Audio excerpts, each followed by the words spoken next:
হিমন্ত মামা, সকলোৱে জানে হিমুদা বুলি তেওঁক।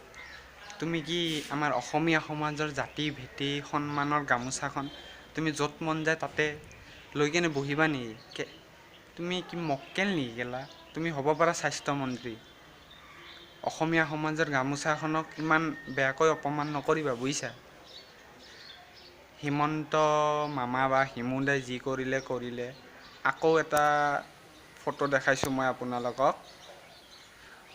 আমাৰ বদৰুদ্দিন আজমল ডাঙৰীয়াইও অসমীয়া সমাজৰ গামোচাখন ভৰিৰ তলত গচকি কেনে বহি আছে।